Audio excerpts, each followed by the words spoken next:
Hello students, welcome back to my channel. Friends, आज के इस वीडियो में मैं आपके लिए लेकर आई हूँ विज्ञान का प्रश्न पत्र हल सहित। 4 अप्रैल को आपका विज्ञान का पेपर है, तो उसी को टारगेट पे रखते हुए इस प्रश्न पत्र को तैयार किया गया है। तो आप वीडियो को लास्ट तक देखते रहिएगा। जो आपका विज्ञान का पेपर होगा वो 3 पार्ट में डिवाइड होगा, खंड क, ख और ग। खंड क में भौतिक विज्ञान से रिलेटेड क्वेश्चन होगा, खंड ख में रसायन विज्ञान से रिलेटेड क्वेश्चन होगा और खंड ग में जीव विज्ञान से रिलेटेड क्वेश्चन होगा। ठीक है, तो इस वीडियो में हम लोग खंड क यानी भौतिक विज्ञान से रिलेटेड क्वेश्चंस को डिस्कस करने वाले हैं एंड नेक्स्ट वीडियो में हम लोग रसायन विज्ञान और जीव विज्ञान से रिलेटेड क्वेश्चंस को करेंगे। ठीक है, सबसे पहले हम देखेंगे बहुविकल्पी प्रश्न। बहुविकल्पी प्रश्न में पहला प्रश्न है, किसी वस्तु का वस्तु से बड़ा आभासी प्रतिबिंब बन सकता है। किसी वस्तु का वस्तु से बड़ा आभासी प्रतिबिंब बन सकता है। आप जब भी बोर्ड एग्जाम में किसी भी सब्जेक्ट का एग्ज़ाम दे रहे हो तो सबसे पहले क्वेश्चन को अच्छे से पढ़िए और उसको समझिए कि क्वेश्चन में क्या पूछा जा रहा है, उसके बाद ही आप आंसर दीजिएगा। ठीक है, तो यहाँ पे क्वेश्चन पूछा गया है, किसी वस्तु का वस्तु से बड़ा आभासी प्रतिबिंब बन सकता है। आपके पास ऑप्शन है, ऑप्शन ए उत्तल दर्पण द्वारा, ऑप्शन बी अवतल दर्पण द्वारा, ऑप्शन सी समतल दर्पण द्वारा और ऑप्शन डी अवतल लेंस द्वारा। अब इसका सही आंसर क्या होगा दोस्तों? तो मैं बता दूं आपको कि इसका सही आंसर होगा अवतल दर्पण द्वारा। किसी वस्तु का वस्तु से बड़ा आभासी प्रतिबिंब अवतल दर्पण द्वारा बन सकता है। ठीक है, तो आप लोग इसको तैयार करना मत भूलिएगा, अच्छे से तैयार करिएगा। नेक्स्ट क्वेश्चन देखते हैं। सेकेंड क्वेश्चन है, प्रतिरोधकता का एसआई मात्रक है। आपके पास सेकेंड क्वेश्चन है, प्रतिरोधकता का एसआई मात्रक क्या है। ये बहुत ही ज़्यादा इम्पोर्टेंट क्वेश्चन है, तो इसको तो अच्छे से आप लोग लर्न करिएगा। ठीक है, प्रतिरोधकता का एसआई मात्रक क्या होता है, ये हरदम पूछा जाता है, हर साल बोर्ड एग्जाम में आता है, तो इसको याद कर लीजिएगा आप लोग। आपके पास ऑप्शन है ओम मीटर स्क्वायर, ऑप्शन बी है कूलाम, ऑप्शन सी है volt meter and option D है ओम। इसका सही आंसर क्या होगा? प्रतिरोधकता का एसआई मात्रक होता है ओम। ठीक है, option D is correct answer. ठीक है, अब प्रतिरोधकता का एसआई मात्रक ओम होता है। नेक्स्ट क्वेश्चन देखते हैं। नेक्स्ट क्वेश्चन है, विद्युत धारा उत्पन्न करने की युक्ति को कहते हैं। विद्युत धारा को उत्पन्न करने की युक्ति किसे कहते हैं? ऑप्शन ए है जनित्र, ऑप्शन बी है गैल्वेनोमीटर, ऑप्शन सी है एमीटर एंड ऑप्शन डी है मोटर। इसका सही आंसर क्या होगा? विद्युत धारा उत्पन्न करने की युक्ति को कहते हैं, तो क्या कहते हैं? इसका सही आंसर होगा जनित्र। ठीक है, option A is your correct answer. विद्युत धारा उत्पन्न करने की युक्ति को जनित्र कहते हैं। ठीक है, नेक्स्ट क्वेश्चन देखते हैं। नेक्स्ट क्वेश्चन है, अभिनेत्र लेंस की फोकस दूरी में परिवर्तन किया जाता है। अभिनेत्र लेंस की फोकस दूरी में किसके द्वारा परिवर्तन किया जाता है? ऑप्शन ए है पुतली द्वारा, ऑप्शन बी है दृष्टिपटल द्वारा, ऑप्शन सी है पश्चमाभि द्वारा एंड ऑप्शन डी है परितालिका द्वारा। इसका सही आंसर क्या होगा? इसका सही आंसर होगा पश्चमाभि द्वारा। अभिनेत्र लेंस की फोकस दूरी में परिवर्तन किया जाता है पश्चमाभि द्वारा। तो फ्रेंड्स, ये था हमारा बहुविकल्पी प्रश्न। सारे प्रश्न बहुत ही ज़्यादा इम्पोर्टेंट थे, तो आप एक भी प्रश्न को छोड़िएगा मत, सबको अच्छे से तैयार करिएगा। ठीक है, इसके बाद 2 नंबर और 7 नंबर वाले क्वेश्चंस पूछे जाएंगे, अति लघुत्तरीय और दीर्घोत्तरीय टाइप के। ठीक है, तो पहला क्वेश्चन है, वाहनों में किस प्रकार के दर्पण को पश्च दृश्य दर्पण के रूप में वरीयता दी जाती है और क्यों? ठीक है, ये क्वेश्चन आपका 2 मार्क्स का आएगा। ठीक है, वाहनों में किस प्रकार के दर्पण को पश्च दृश्य दर्पण के रूप में वरीयता दी जाती है और क्यों? इसका आंसर है, हम वाहनों में उत्तल दर्पण को पश्च दृश्य दर्पण के रूप में वरीयता देते हैं क्योंकि यह वस्तुओं का सीधा, पूर्ण तथा छोटा प्रतिबिंब बनाता है। वाहनों में किस प्रकार के दर्पण को पश्च दृश्य दर्पण के रूप में वरीयता दी जाती है? तो उत्तल दर्पण को पश्च दृश्य दर्पण के रूप में वरीयता दी जाती है। और क्यों? तो क्योंकि यह वस्तुओं का सीधा, पूर्ण तथा छोटा प्रतिबिंब बनाता है, इसलिए। तो फ्रेंड्स, आई होप ये क्वेश्चन आपको अच्छे से समझ में आया होगा। अब नेक्स्ट क्वेश्चन देखते हैं। नेक्स्ट क्वेश्चन जो है वो हमारा न्यूमेरिकल है। जैसे कि फिजिक्स में न्यूमेरिकल्स भी सॉल्व करने के लिए आते हैं और क्वेश्चंस भी पूछा जाता है। तो नेक्स्ट क्वेश्चन मैंने न्यूमेरिकल लिखा है जो बहुत ही ज़्यादा इम्पॉर्टेंट है, तो इसको आप लोग अच्छे से देखिएगा। ठीक है, क्वेश्चन है 15 सेंटीमीटर फोकस दूरी के किसी उत्तल दर्पण से कोई बिंब 10 सेंटीमीटर दूरी पर रखा है, प्रतिबिंब की स्थिति ज्ञात करें। आपको प्रतिबिंब की स्थिति ज्ञात करनी है। फोकस दूरी बता दिया गया है और बिंब की स्थिति कहाँ है वो भी आपको बता दिया गया है, सिर्फ स्थिति ज्ञात करना है। बहुत ही सिंपल क्वेश्चन है लेकिन बहुत ही ज़्यादा इम्पॉर्टेंट है, ये 2 मार्क्स में पूछा जाता है। ठीक है, तो देखते हैं इसका सल्यूशन। सबसे पहले जो भी आप न्यूमेरिकल सॉल्व कर रहे हो तो क्वेश्चंस में जितने भी वैल्यूज़ दिए होते हैं उन सभी को लिख लेते हैं। तो यहाँ पे फोकस दूरी दिया हुआ है तो फोकस दूरी हम यहाँ पे लिख लेंगे 15 सेंटीमीटर, और बिंब की स्थिति दिया हुआ है तो बिंब की स्थिति लिख लेंगे 10 सेंटीमीटर, और स्थिति प्रतिबिंब की स्थिति पूछा गया है यानी कि भी हमें ज्ञात करना है। अब आप सोच रहे होंगे कि यहाँ पे -10 सेंटीमीटर क्यों लिखा है, तो आप ध्यान लगाइए कि अवतल दर्पण में बिंब की स्थिति को हम लोग माइनस में लेते हैं। ठीक है, अब हम लोग सूत्र लगाएंगे दर्पण का। दर्पण का सूत्र होता है 1/v + 1/u = 1/f। ठीक है, इसको हम लोग उल्टा भी ऐसे लिखते हैं 1/f = 1/v + 1/u। ठीक है, ऐसे भी हम लिखते हैं और ऐसे भी लिखते हैं। ठीक है, आप या तो इस फॉर्मूले पे लगाइए या तो इस फॉर्मूले पे लगाइए, आंसर सेम आएगा। ठीक है, तो देखते हैं आगे। अब इसी फॉर्मूले पे हम लोग सारे वैल्यूज़ को पुट कर देंगे यहाँ पे। ठीक है, और यहाँ पे पुट करने के बाद सभी को हम लोग सॉल्व करेंगे, और सॉल्व करने के बाद हमारा पूरा आंसर आ जाएगा v = 6, यानी कि प्रतिबिंब की स्थिति हमें ज्ञात करनी थी तो प्रतिबिंब की स्थिति 6 सेंटीमीटर होगा। ठीक है, समझ में आया? आई होप आपको अच्छे से ये न्यूमेरिकल समझ में आया होगा क्योंकि ये बहुत ही ज़्यादा ईजी था। ठीक है, नेक्स्ट देखते हैं। नेक्स्ट क्वेश्चन है, ये बहुत ही ज़्यादा इम्पॉर्टेंट। ठीक है, ये बहुत ही ज़्यादा इम्पॉर्टेंट क्वेश्चन है। ठीक है, तो इसको आप लोग अच्छे से तैयार करिएगा, बहुत ही छोटा इसका आंसर है, तो इसको देख लीजिए। नेत्र की समंजन क्षमता से क्या अभिप्राय है? बहुत ही छोटा आंसर है, इसको आप लोग देख लीजिए। नेत्र की समंजन क्षमता से क्या अभिप्राय है? आई होप आपको ये लर्न भी होगा। ठीक है, नेत्र की वह क्षमता जिसके कारण वह अपनी फोकस दूरी को समायोजित करके निकट तथा दूरस्थ वस्तुओं को फोकसित कर लेता है, नेत्र की समंजन क्षमता कहलाता है। समझ में आया? मुझे लगता है ये आंसर आप लोग को लर्न भी होगा। ठीक है, नेत्र की वह क्षमता जिसके कारण वह अपनी फोकस दूरी को समायोजित करके निकट तथा दूरस्थ वस्तुओं को फोकसित कर लेता है, नेत्र की समंजन क्षमता कहलाता है। बहुत ही ज़्यादा इम्पोर्टेंट क्वेश्चन है, तो इसको आप लोग अगर याद है तो बहुत अच्छी बात है, और नहीं याद है तो आप लोग लर्न कर लीजिएगा क्योंकि ये बहुत ही ज़्यादा इम्पोर्टेंट है और 2 या 3 मार्क्स में पूछा जाता है। ठीक है, नेक्स्ट क्वेश्चन देख लेते हैं। ये भी हमारा न्यूमेरिकल ही है, बहुत ही ज़्यादा इम्पॉर्टेंट, तो इसको भी हम लोग देख लेते हैं। ये है 250 वोल्ट 5 एम्पियर फ्यूज वाले परिपथ में 25 वाट के कितने बल्ब जल सकते हैं? बहुत ही ज़्यादा इम्पॉर्टेंट है, ध्यान दीजिएगा आप लोग। 250 वोल्ट 5 एम्पियर फ्यूज वाले परिपथ में 25 वाट के कितने बल्ब जल सकते हैं? तो हम लोग इसका सल्यूशन देख लेते हैं फटाफट। माना n बल्ब जल सकते हैं, पहले हम लोग मान लेंगे कि n बल्ब जल सकते हैं क्योंकि हमें ज्ञात करना है कि कितने बल्ब जल सकते हैं 25 वाट के, तो माना n बल्ब जल सकते हैं। उसके बाद प्रश्नानुसार, अब प्रश्न में जितने भी वैल्यूज़ दिए हुए हैं सारे वैल्यूज़ को हम लोग लिख लेंगे। वोल्ट दिया है, एम्पियर दिया है 250 वोल्ट 5 एम्पियर। उसके बाद ये जो P है ना, n × 25, ये ध्यान दीजिएगा। माना है हम लोगों ने n बल्ब जल सकते हैं, तो n × 25 वाट के कितने बल्ब जल सकते हैं ये पूछा गया है, तो n बल्ब जल सकते हैं × 25। ठीक है, अब ये जो फार्मूला होता है इसी फार्मूले पे हम लोग सारे वैल्यूज़ को पुट करेंगे।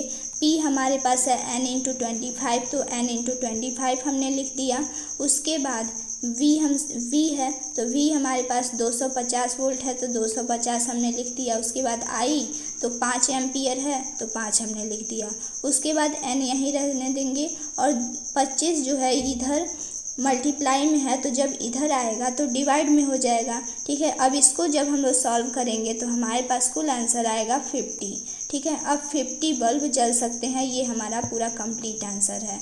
कितने बल्ब जल सकते हैं? तो 50 बल्ब जल सकते हैं। हमसे पूछा गया था यही ना कि 25 वाट के कितने बल्ब जल सकते हैं, तो वो आ चुका है हमारा आंसर, 50 बल्ब जल सकते हैं। समझ में आया? ठीक है, तो अब हम नेक्स्ट क्वेश्चन देख लेते हैं। नेक्स्ट क्वेश्चन है फ्लेमिंग का वामहस्त नियम लिखिए। फ्लेमिंग का वामहस्त नियम आपको लिखना है, इसका आंसर देख लेते हैं। इस नियम के अनुसार यदि बाएं हाथ की प्रथम 3 वामहस्त नियम मतलब बायां हाथ का नियम, फ्लेमिंग के बाएं हाथ का नियम, तो यदि बाएं हाथ की प्रथम 3 अंगुलियों को एक दूसरे के लंबवत इस प्रकार रखा जाए कि तर्जनी चुंबकीय क्षेत्र की दिशा में एवं मध्यमा धारा की दिशा में हो, तो अंगूठे की दिशा चालक पर आरोपित बल की दिशा को दर्शाता है। इस नियम में बाएं हाथ के प्रथम 3 अंगुलियों का उपयोग होगा। जो आपका अंगूठा होगा वो चालक पर आरोपित बल की दिशा को दर्शाएगा, जो तर्जनी होगा वो चुंबकीय क्षेत्र की दिशा को दर्शाएगा, और जो मध्यमा होगा वो धारा की दिशा को दर्शाएगा। ठीक है, समझ में आ गया? चलिए नेक्स्ट क्वेश्चन देखते हैं। नेक्स्ट क्वेश्चन भी हमारा न्यूमेरिकल है। ठीक है, ध्यान से देखिएगा। एक विद्युत बल्ब पर 250 वोल्ट, 200 वाट लिखा है। इसे 250 वोल्ट के मेंस से जोड़ने पर बल्ब में कितनी अधिकतम धारा प्रवाहित होगी? बल्ब के प्रतिरोध की भी गणना करें। ठीक है, ध्यान से पढ़िएगा क्वेश्चन। यहाँ पे किसी एक विद्युत बल्ब पर 250 वोल्ट और 200 वाट लिखा है। इसे 250 वोल्ट के मेंस से जोड़ने पर बल्ब में कितनी अधिकतम धारा प्रवाहित होगी? बल्ब के प्रतिरोध की भी गणना करें। आपको धारा ज्ञात करना है और प्रतिरोध ज्ञात करना है। ठीक है, तो चलिए अब इसको सॉल्व करते हैं। प्रश्नानुसार सबसे पहले प्रश्न में जितने भी सारे वैल्यूज़ हैं उसको हम लोग लिख लेंगे। वोल्ट है 250 वोल्ट और वाट 200 वाट। ठीक है, अब बल्ब का प्रतिरोध, सबसे पहले हम बल्ब के प्रतिरोध की गणना करेंगे, क्योंकि जब हम लोग धारा निकालेंगे ना तो उसमें हमें प्रतिरोध की आवश्यकता होगी। तो सबसे पहले हम लोग प्रतिरोध निकाल लेंगे, उसके बाद धारा निकालेंगे। तो बल्ब का प्रतिरोध R होता है V²/P। ये हमारा एक फॉर्मूला होता है। इसी फॉर्मूले पे हम लोग वैल्यूज़ को पुट करेंगे। V है हमारे पास 250, तो यहाँ पे V² दिया है, यानी कि 250 का स्क्वायर अपॉन P दिया है 200 वाट, तो 200 वाट हम लोग लिख देंगे। उसके बाद इसको जब सॉल्व करेंगे तो हमारा कंप्लीट आंसर आएगा 312.5 ओम। ठीक है, ये हमारा प्रतिरोध निकल के आ गया। प्रतिरोध का मात्रक होता है ओम। ध्यान रखिएगा, जब भी हम न्यूमेरिकल सॉल्व कर रहे हैं तो जब लास्ट में आंसर आए तो उसका जो यूनिट होता है उसको लिखना मत भूलिएगा, इस पर भी आपका नंबर कट जाएगा। तो यहाँ पे जब भी कोई भी आंसर आए तो उसका यूनिट लिख दीजिएगा। जैसे कि प्रतिरोध का यूनिट होता है ओम। तो अब हम लोगों ने प्रतिरोध का वैल्यू निकाल लिया है।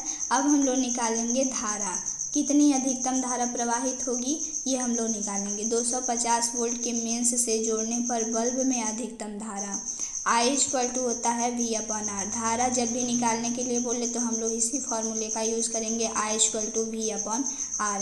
ठीक है, तो इसी वैल्यू पे, इसी पर हम लोग सारे वैल्यूज़ को पुट करेंगे। V दिया है हमारे पास 250 वोल्ट, R यानी कि प्रतिरोध हम लोगों ने निकाला है 312.5 ओम, उसको लिख देंगे। वैल्यूज़ पुट करने के बाद इसको जब सॉल्व करेंगे तो 0.8 एम्पियर आएगा। धारा का मात्रक होता है एम्पियर, तो इसको हम लोग लिखेंगे 0.8 एम्पियर। ठीक है, तो ये था हमारा बहुत ही आसान सा क्वेश्चन। तो अच्छे से आप लोग तैयार करिएगा। सारे क्वेश्चन न्यूमेरिकल्स आसान होते हैं, सिर्फ आपके दिमाग लगाने की ज़रूरत होती है। ठीक है, तो आप लोग अच्छे से सभी क्वेश्चन को पढ़िएगा और उसको सॉल्व करने की कोशिश करिएगा। एक भी क्वेश्चन छोड़िएगा मत, सभी क्वेश्चन को अटेम्प्ट करिएगा। ठीक है, नेक्स्ट क्वेश्चन देखते हैं। ये क्वेश्चन बहुत ही ज़्यादा इम्पोर्टेंट है और ये पूरे 7 नंबर में पूछा जाता है, तो इसको आप लोग अच्छे से देखिएगा। ठीक है, ये है विद्युत मोटर का नामांकित आरेख खींचिए, इसका सिद्धांत तथा कार्यविधि स्पष्ट कीजिए। ठीक है, ये बहुत ही ज़्यादा इम्पोर्टेंट क्वेश्चन है। कोई भी क्वेश्चन पढ़िएगा या ना पढ़िएगा, ये 7 नंबर में पूछा जाता है। इसको लर्न करिएगा अच्छे से।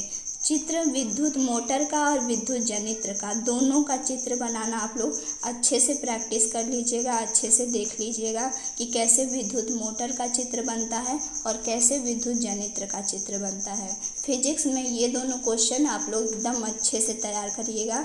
ये दोनों में से कोई भी एक क्वेश्चन 7 नंबर का आएगा, ठीक है, 100% गारंटी है आएगा, ठीक है। तो इसका आंसर हम लोग देख लेते हैं। सबसे पहले हम लोग सिद्धांत और कार्यविधि स्पष्ट करेंगे, उसके बाद विद्युत मोटर का नामांकित चित्र देख लेंगे, ठीक है। सिद्धांत है, जब किसी कुंडली को चुंबकीय क्षेत्र में रखकर उसमें धारा प्रवाहित की जाती है तो कुंडली पर एक बल युग्म कार्य करने लगता है जो कुंडली को उसकी अक्ष पर घुमाने का प्रयास करता है। यदि कुंडली अपने अक्ष पर घूमने के लिए स्वतंत्र हो तो वह घूमने लगती है, ठीक है। यह है हमारा सिद्धांत, जो विद्युत मोटर का सिद्धांत है। जब किसी कुंडली को चुंबकीय क्षेत्र में रखकर उसमें धारा प्रवाहित की जाती है, किसी कुंडली है, कोई कुंडली है, उसको चुंबकीय क्षेत्र में रखकर उस पर धारा प्रवाहित की जाती है तो कुंडली पर एक बल युग्म कार्य करने लगता है, ठीक है। कुंडली पर एक बल युग्म कार्य करने लगता है जो कुंडली को उसकी अक्ष पर घुमाने का प्रयास करता है। जो बल युग्म कार्य करता है वो कुंडली को उसकी अक्ष पर ही, वो जहाँ पर है उसके अक्ष पर ही उसको घुमाने का प्रयास करता है। यदि कुंडली अपने अक्ष पर घूमने के लिए स्वतंत्र हो तो वह घूमने लगती है। ये है विद्युत मोटर का सिद्धांत। अब देख लेते हैं इसकी कार्यविधि। कार्यविधि है, जब बैटरी से कुंडली में विद्युत धारा प्रवाहित करते हैं तो फ्लेमिंग के बाएं हाथ के नियम से कुंडली की भुजाओं पर बराबर परंतु विपरीत दिशा में 2 बल कार्य करने लगते हैं। फ्लेमिंग का वामहस्त नियम मैंने बताया है ऊपर, ठीक है। ऊपर मैंने बताया फ्लेमिंग के बाएं हाथ का नियम क्या होता है। उसी नियम के आधार पर कुंडली की भुजाओं पर बराबर परंतु विपरीत दिशा में 2 बल कार्य करने लगते हैं। आगे देखते हैं। ये बल एक बल युग्म बनाते हैं। विपरीत दिशा में 2 बल कार्य करते हैं। ये बल एक बल युग्म बनाते हैं। बल युग्म मतलब बलों का 2 पेयर होता है, उसी को कहते हैं बल युग्म, जिसके कारण कुंडली दक्षिणावर्त दिशा में घूमने लगती है। कुंडली के साथ उसके सिरों पर लगे विभक्त वलय भी घूमने लगते हैं। कुंडली के साथ जो उसके सिरे पर विभक्त वलय लगे होते हैं, अभी जब हम लोग चित्र देखेंगे तो उसमें विभक्त वलय आपको दिखाया जाएगा, ठीक है। तो विभक्त वलय भी घूमने लगते हैं। इन विभक्त वलयों की सहायता से धारा की दिशा इस प्रकार रखी जाती है कि कुंडली पर बल लगातार एक ही दिशा में कार्य करे, अर्थात कुंडली एक दिशा में घूमती रहे। ये है कार्यविधि। मतलब कार्यविधि का मतलब होता है कि विद्युत मोटर किस प्रकार कार्य करता है, ठीक है। तो ये है हमारा विद्युत मोटर का कार्यविधि। इसी प्रकार से विद्युत मोटर कार्य करता है। अब हम लोग विद्युत मोटर का नामांकित चित्र देख लेते हैं। देखिए गाइस, ये है विद्युत मोटर का नामांकित चित्र। बहुत ही ज़्यादा इम्पॉर्टेंट है, इसको आप लोग अच्छे से प्रैक्टिस करिएगा। इसको बनाने के लिए 2 ही चित्र आपको फिजिक्स में बनाने के लिए आएगा। इन दोनों चित्रों को आप लोग अच्छे से तैयार करिएगा, एक विद्युत मोटर और एक विद्युत जनित्र। इन दोनों चित्रों को आप लोग अच्छे से प्रैक्टिस कर लीजिएगा बनाने के लिए। दोनों में से कोई एक बनाने के लिए आएगा। मैंने यहाँ पे विद्युत मोटर का बनाया है चित्र। ये है नॉर्थ पोल और ये है साउथ पोल और ये है सारा विद्युत मोटर का चित्र, ठीक है। तो यहाँ पे सभी चीज़ें नामांकित की गई हैं। ये हमारा ब्रश एक्स और ये वाई, ये जो दोनों रेड वाला आपको दिख रहा है ये है ब्रश, और ये जो मोटा सा है ये है विभक्त वलय। यहाँ पे पी और क्यू है ना, ये विभक्त वलय है। तो फ्रेंड्स ये था फिजिक्स से रिलेटेड इम्पॉर्टेंट क्वेश्चंस। सारे क्वेश्चंस को आप लोग अच्छे से तैयार करिएगा। आई होप आपको वीडियो पसंद आया होगा और सारे क्वेश्चंस के आंसर अच्छे से समझ में आए होंगे। तो अगर वीडियो पसंद आई हो तो प्लीज़ वीडियो को लाइक कर दीजिएगा और चैनल को सब्सक्राइब कर दीजिएगा और अपने फ्रेंड्स के साथ वीडियो को शेयर कर दीजिएगा। फिर मिलेंगे नेक्स्ट वीडियो में। Thanks for watching.